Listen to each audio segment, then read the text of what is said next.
டீகுரு சொந்தங்களுக்கு வணக்கம். இன்னைக்கு நேர்காணல நம்மளோட இருந்திருப்பவர் அரசியல் விமர்சகர் திரு ரவிசங்கர் அவர்கள். நான் வணக்கம்ண்ணா.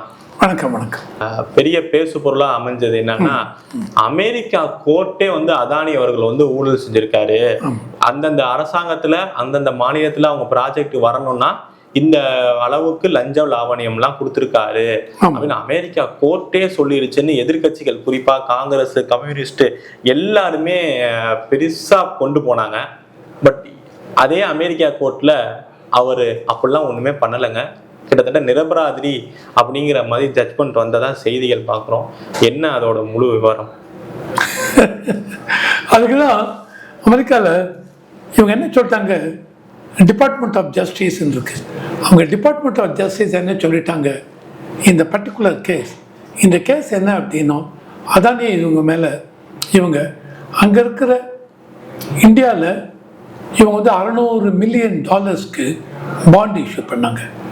அதானி குழுமம் அங்கே அமெரிக்காவில் பாண்ட் இஷ்யூ பண்ணுறது அப்படின்னா கடன் வாங்குறது, கடன் வாங்குவதற்கு பாண்ட் இஷ்யூ பண்ணுறாங்க. அந்த bond of course backed by guarantee எல்லாம் இருக்கும். ஸோ அதுக்கு தான் அமெரிக்காவில் அவங்க என்ன பண்ணாங்க, இல்லை இவர் இந்த பாண்ட் இஷ்யூ பண்ணுறதுக்கு இவர் மேலே நிறைய பிரச்சனை இருக்குது. இந்தியாவில் $250 மில்லியன் இவங்க என்ன பண்ணிருக்காங்க, இந்தியாவில் சோலார் ப்ராஜெக்ட், எலக்ட்ரிக்கல் ப்ராஜெக்டுக்கு அந்தந்த அஃபீஷியல்ஸ், இந்தியன் அஃபீஷியல்ஸ்க்கு லஞ்சம் கொடுத்துருக்காங்க. அந்த லஞ்சம் கொடுத்தது யூஎஸோடைய இது பிரகாரம், ரெகுலேஷன்ஸ் பிரகாரம் லஞ்சம்ங்கிற வார்த்தை இருக்கக்கூடாது. அந்த லஞ்சமெல்லாம் கொடுத்து கான்ட்ராக்ட் ப்ரொக்யூர் பண்ணவங்க இவங்க அதானி. அவங்க அந்த அதானி குழுமம் தான் இப்போ $600 மில்லியன் இங்கே பாண்ட் இஷ்யூ பண்ணுறாங்க அந்த ப்ராஜெக்ட் எக்ஸிக்யூட் பண்ணுறதுக்கு. அப்படி இப்படின்னு இவங்க சொல்லியிருக்காங்க. சொல்லி கோர்ட்டில் கேஸ் போட்டிருக்காங்க. எப்போ போட்டாங்க, ட்ரம்ப்புக்கு முன்னாடி இருந்த அட்மினிஸ்ட்ரேஷன், அவங்க லாஸ்ட் டேஸ் அவங்க முடிச்ச கிளம்ப போகிறாங்க.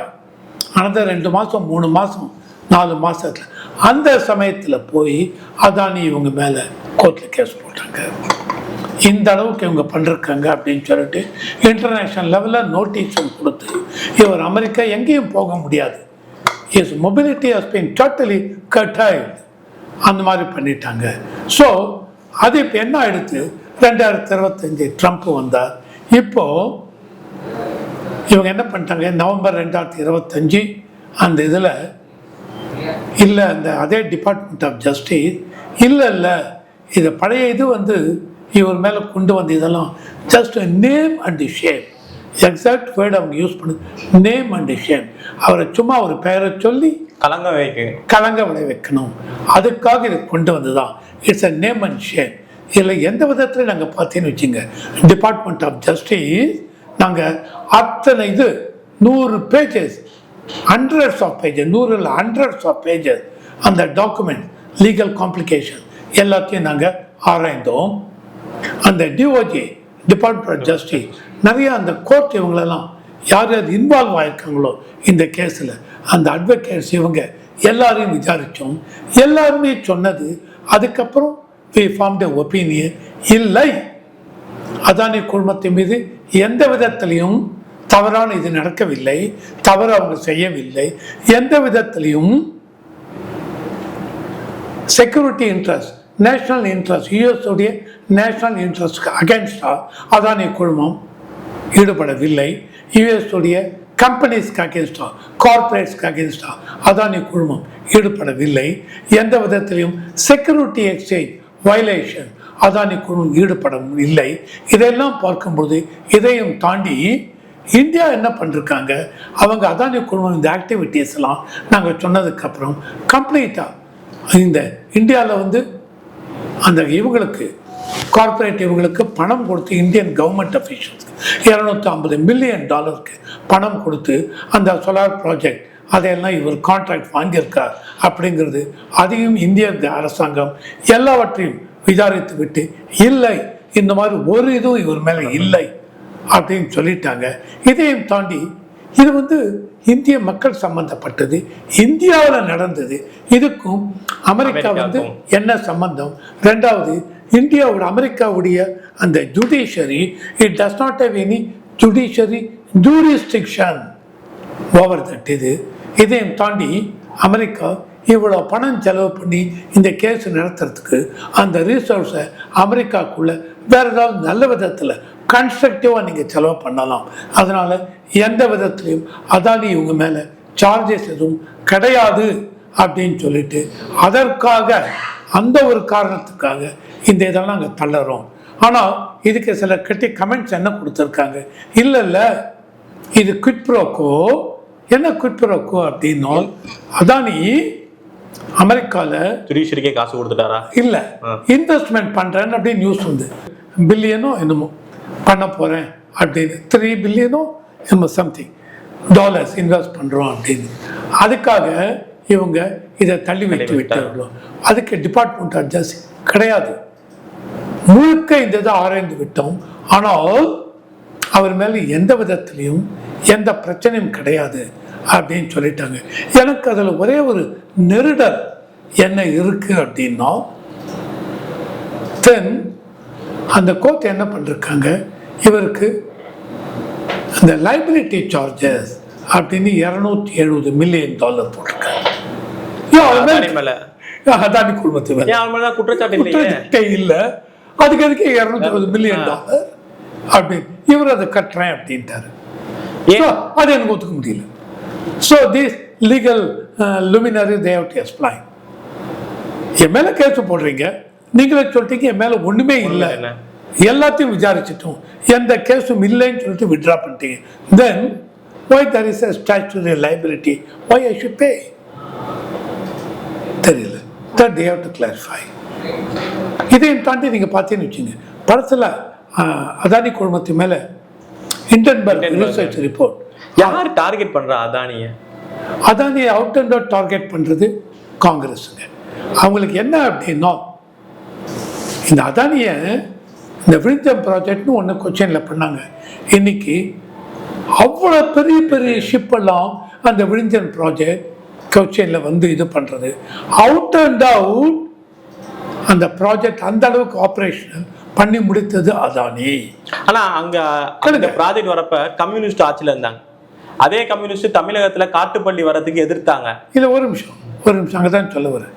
ஸோ கம்யூனிஸ்டா அவங்க கொண்டு வந்தாங்கன்னா இல்லை, காங்கிரஸ் தான் 2015 காங்கிரஸ் தான் அவுட் அண்ட் அவுட் அதானியோட பேசி இந்த ப்ராஜெக்ட் உள்ள வரத்துக்கு இருந்தாங்க. கம்யூனிஸ்ட் அப்போ ஆட்சி மாறினோடனே ஃபுல் கோஆப்ரேஷன் எக்ஸ்டெண்ட் பண்ணாங்க. கம்யூனிஸ்டை பொறுத்த வரைக்கும் கேரளா ஸ்டேட்டில் இவ்வளோ பெரிய ப்ராஜெக்ட் வந்தால் கேரளா ஸ்டேட்டுக்கு பொருளாதார ரீதி ஜிடிபி இம்ப்ரூவ் ஆகும், கேரளா ஸ்டேட்டுக்கு எம்ப்ளாய்மெண்ட் ஆப்பர்ச்சுனிட்டி அதிகமாக வரும், அதற்காக அதை சப்போர்ட் பண்ணாங்க. ஆனால் அந்த ப்ராஜெக்டை உள்ளே கொண்டு வந்தது 2015 இவங்க தான், காங்கிரஸ். இதே தான் சசி தரூர் அவர் பேசுறது அவுட் அண்ட் அவுட் மாற்றி அதானியை சார்ஜ் பண்ணாதீங்க அப்படின்னு காங்கிரஸ் அவர் பிளேம் பண்றார். Shashi Tharoor Congress MP. Okay, so அதனால காங்கிரஸை பொறுத்த வரைக்கும் ராகுல் காந்தி அண்ட் ஜெயராம் ரமேஷ் இவங்க 2 பேர் தான் முக்கியமான காரணம். அவங்க சொல்றாங்க Adani out and out Ambani Adani வந்து Modi is sponsoring Adani out and out. Modi ஹம் ஆப்கேங்கிற மாதிரி மோதிக்கா தோனி அதானி வந்து நாங்கள் மோதிக்காக அப்படின்ட்டு ஆர் மோதி அதானிக்காக அப்படின்னு இது பண்ணுறாங்க அப்படின்னு அவுட் அண்ட் அவுட் அதானியை இது சார்ஜ் பண்ணுறாங்க. அதனால தான் இவங்க ரிப்போர்ட்லாம் கொண்டு வந்தாங்க. 2023 எண்டில் பார்த்தீங்கன்னு வச்சுங்க, இண்டன்பர்க் ரிசர்ச் ரிப்போர்ட். அந்த இண்டன்பர்க் ரிசர்ச் ரிப்போர்ட் அவங்க என்ன அப்படின்னா, இண்டன்பர்க் அவங்க short selling in the market. Short selling அப்படின்னா என்கிட்ட ஸ்டாக்கே இருக்காது, நான் விற்றுருவேன். ஸோ இது வந்து derivative option, future option or even ஈக்விட்டிஸ்க்கே அப்ளிகபிள். நான் விற்றுருவேன். விற்றதுக்கப்புறம் இந்த மாதிரி ஏதாவது ஒரு ரிப்போர்ட் கொடுக்க வேண்டியது. உடனே கிட்டு அந்த பர்டிகுலர் கம்பெனியுடைய ஷேர் ப்ரைஸ்லாம் குறைஞ்ச உடனே இவர் அடிமாட்டு விலைக்கு போய் அந்த எவனே விற்றாரோ அதை கவர் பண்ணிடுவார், வாங்கி கவர் பண்ணி லாபம் சம்பாதிச்சுடுவார். அதில் தான் இண்டன்பர்க் ரொம்ப நொட்டோரியஸ் இவன். அவன் ரிப்போர்ட் கொடுத்தான் அதானி இவங்க மேலே. அதானி அண்ட் 7 சிஸ்டர் கம்பெனி அவங்க மேலே என்ன ரிப்போர்ட் கொடுத்தானோ, ஸ்டாக் மேனிப்புலேஷன், அந்த அளவுக்கு இவங்க ஷேர் ப்ரைஸ் எல்லாம் இது பண்ணுறாங்க, ஃப்ராட் பண்ணுறாங்க, பேலன்ஸ் ஷீட் மேனிப்புலேஷன் அது இதுன்னு சொல்லி உடனே அதானியோடைய மார்க்கெட் இதெல்லாம் ஷேர் ப்ரைஸ் குறைஞ்சிருது. அதான் இது. உடனே இவங்க கோர்ட்டுக்கு போனாங்க. சுப்ரீம் கோர்ட் சொன்னாங்க இண்டன்பர்க் மாதிரி ஷார்ட் செல்லர்ஸ் தேர்ட் பார்ட்டி கொடுக்குற ரிப்போர்ட் எல்லாம் வச்சு சுப்ரீம் கோர்ட் ஒரு முடிவெடுக்க முடியாது அப்படின்னு சொல்லிட்டு செபிஐ இன்வெஸ்டிகேட் பண்ணி சொல்லி SEBI has given a clean sheet to Adani. இதையும் தாண்டி அதே இண்டன்பர்க் என்ன பண்ணாங்க, 2024 நவம்பர் நினைக்கிறேன், செபி சேர்மனாக இருந்தாங்க மாதவி பூரி பிரசித் தான் நம்ம பேர், ஒரு லேடி, அவங்க தான் செபி சேர்மனாக இருந்தாங்க. அவங்க மேலே இவர் கொண்டு வந்தாங்க இண்டன்பர்க், என்ன கொண்டு வந்தாங்க, அவன் மேலேயும் அவங்க ஹஸ்பண்ட் மேலேயும். அவங்க என்ன சொன்னாங்க, இவங்க மௌரிஷியஸ்லேருந்து ஃபண்டு வருது அதானி குரூப் இன்வெஸ்ட் பண்ணுறதுக்கு. அந்த மௌரிஷியஸ் ஃபண்டு அது அதானியுடைய பிரதர் வினோத் ஜெயின் அவர் இன்வால்வ்டு. அவர் மூலம் இந்த மாதவி பூரி அவங்க ஹஸ்பண்டு அந்த மௌரிஷியஸ் ஃபண்டில் இன்வெஸ்ட் பண்ணிருக்காங்க. அது மூலம் அதானி குரூப்பில் இன்வெஸ்ட் பண்ணுறாங்க. So that is a conflict of interest. இவங்க செபி சேர்மனாக இருப்பதற்கு, ரெகுலேட்டரி அத்தாரிட்டியாக இருப்பதற்கு எந்த தகுதியும் கிடையாதுன்னாங்க. அதையும் செபி சொல்லிட்டாங்க, நத்திங் டூயிங், இவங்க மேலே இருக்க சார்ஜஸ்லாம் ஒன்றும் இல்லைன்னு சொல்லிட்டாங்க. இதையும் தாண்டி OCCRPன்னு ஒரு ரிப்போர்ட்டு, அது organised crime and crime reporting, organised corruption and crime reporting அப்படின்னு ஒரு ரிப்போர்ட்டு, OCCPR அப்படின்னு. அதுலேயும் பார்த்தீங்கன்னு வச்சுங்க, மௌரிஷியஸ் மூலம் ஃபண்ட்ஸ் வருது அதானே இவங்களுக்கு. அதில் அவுட் அண்ட் அவுட் அந்த ஃபண்டு யார் இன்வால்வ்டு, என்ன ஏது, நிறைய கிளியர் ஃபண்டா இல்லை வேற ஏதாவது இந்த ஃபண்டெல்லாம் வருதா தெரியாது. இதெல்லாம் அதானி அதை வாங்கி வச்சு இன்வெஸ்ட் பண்ணுறாங்க. அதுலேயும் சொல்லிட்டாங்க எந்த இஷ்யூவும் கிடையாது. ஸோ இந்த மாதிரி மாற்றி அதானி மேலே இவ்வளோ இஷ்யூ கொண்டு வந்தோம். அத்தனை இஷ்யூவும் சுப்ரீம் கோர்ட் வரைக்கும் போய், செபி வரைக்கும் போய், ஈவன் ஜாயிண்ட் பார்லிமெண்டரி கமிட்டி அதுக்கு போய் அவங்க எல்லாமே ஒன்றுமே இல்லைன்ட்டாங்க. They have given a very clean sheet to Adani. அதனால இப்போ நீங்கள் கேட்ட இதில் இல்லை, உச்ச நீதிமன்றமாக இருக்கட்டும், நம்ம இதுலேயும் சரி, அமெரிக்கா அங்கே போனாங்க, அங்கேயுமே எதிர்கட்சிகள் வந்து கிட்டத்தட்ட மூஞ்சில கறி பூசின மாதிரி ஆயிடுச்சு, எந்த ஒரு இதுவுமே இல்லாமல். பட் இருந்தாலும் டார்கெட் பண்ணுறதுக்கான காரணம் என்ன? ஒரு பக்கம் டார்கெட்டு, ஒரு பக்கம் அவங்க ஆள்ற மாநிலத்தில் ப்ராஜெக்ட் பண்ணிக்கிறாங்க. என்னென்ன வளர்ச்சி திட்டம் வேணுமோ அதானியோட இது மக்களுக்கு தெரியும். இன்னும் அப்படி நம்பிக்கிட்டு இருக்காங்க. இல்லை, அதான் சொல்றேன், இதுதான் மக்களுக்கு தெரியும். அதனால தான் உங்களுக்கு ஓட்டே விட மாட்டேங்குது.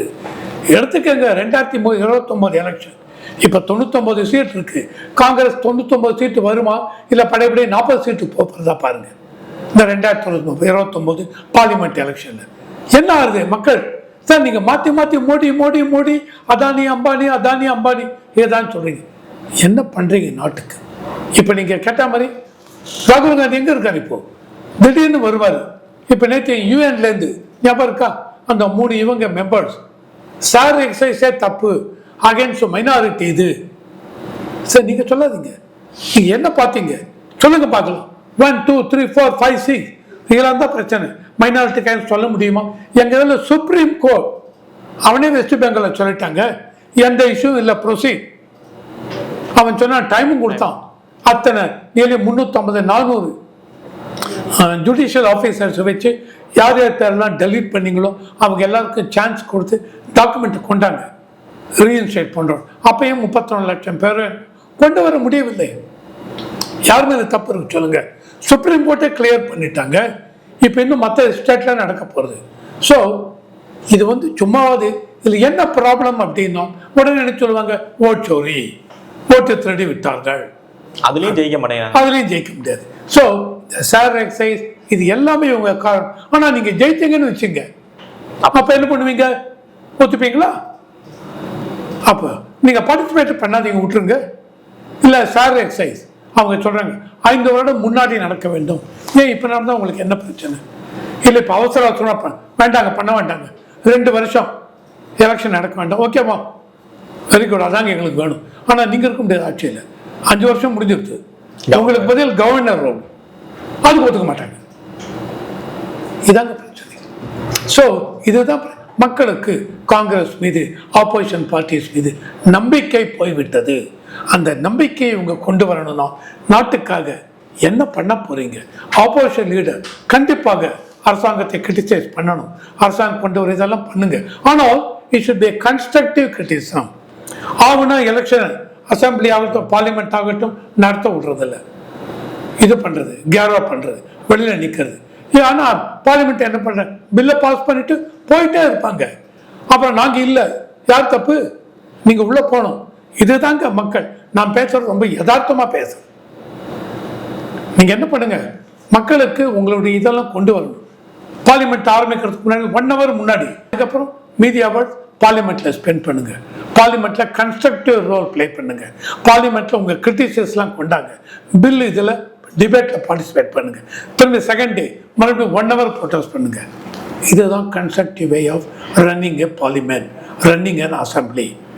இதுதான் ஆப்போசிஷன் பார்ட்டி பண்ணணும். இப்படி பண்ணால் ஜனங்க உங்களை நம்புவாங்க. இல்லைன்னு வச்சுங்க, உங்க மேல நம்பிக்கையே இருக்காது. அவுட் அண்ட் அவுட் மறுபடியும் எலெக்ஷன்ல தோத்து தான் போவீங்க. 2029 மீண்டும் 4வது டேர்ம் மோடி வந்தாலும் ஆச்சரியப்படுவதற்கு. ஏன்னா இன்னைக்கு 20 ஸ்டேட்ல பிஜேபி தான் இருக்கு. ஆப்போசிஷனை பொறுத்த வரைக்கும் இந்தியா கூட்டணி ஒன்றும் இல்லாமல் போயிடுது. ஓகேவா? ஸோ இதுதான் பெரிய பிரச்சனை.